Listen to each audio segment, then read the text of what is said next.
Cockroach জনতা party নিয়ে social media উত্তাল হতেই শুরু হয়েছে আরশোলা নিয়ে চর্চা।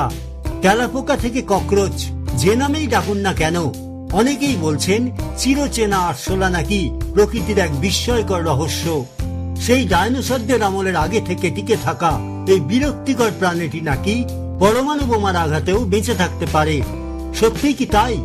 চলুন জেনে নিই আরশোলা শুধুই রান্নাঘরের ঘুটঘুটে অন্ধকারে লুকিয়ে থাকা একটা প্রাণী, নাকি এর আড়ালে লুকিয়ে আছে বিজ্ঞানের কোনো রোমাঞ্চকর রহস্য। আরশোলা নিয়ে বিবিসি তাদের এক ওয়েবসাইটে জানিয়েছে, এই প্রাণীগুলো অত্যন্ত সহনশীল এবং বিস্ময়কর অভিযোজন ক্ষমতার অধিকারী।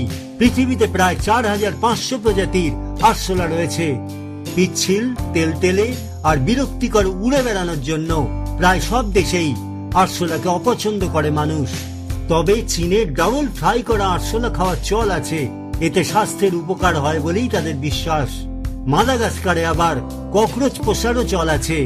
তথ্য বলছে পৃথিবীর সবচেয়ে বড় আরশোলা হলো রাইনোসেরাস ককরোচ।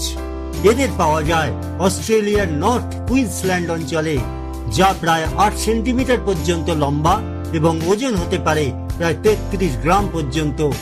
পেস্ট ওয়ার্ল্ড তাদের ওয়েবসাইটে লিখেছে, আরশোলা প্রায় 8 ঘন্টা জলের নিচে বেঁচে থাকতে পারে এবং ঘন্টায় প্রায় 3 মাইল বেগে দৌড়তে পারে, যা খুব সহজেই পুরো বাড়িতে জীবাণু ও ব্যাকটেরিয়া ছড়িয়ে দিতে সক্ষম। অবাক ব্যাপার হলো, মাথা কেটে দিলেও আরশোলা 1 সপ্তাহ বাঁচতে পারে, কারণ তারা শরীরের বিভিন্ন অংশের ছোট ছোট ছিদ্র দিয়ে শ্বাস নেয়। তবে মুখ না থাকায় না জল খেতে পেয়ে শেষ পর্যন্ত তৃষ্ণায় মারা যায়। শীতল রক্তের প্রাণী হওয়ায় আরশোলা দীর্ঘ সময় খাবার ছাড়া টিকে থাকতে পারে, তবে জল ছাড়া সাধারণত 1 সপ্তাহের বেশি বাঁচে না।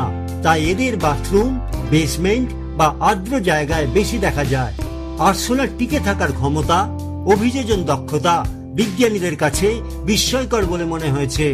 বলা হয়, শক্তিশালী ডায়নোসর বিদায় নিলেও ককরোচ প্রজাতি নাকি 320 মিলিয়ন বছর ধরে পৃথিবীতে টিকে আছে।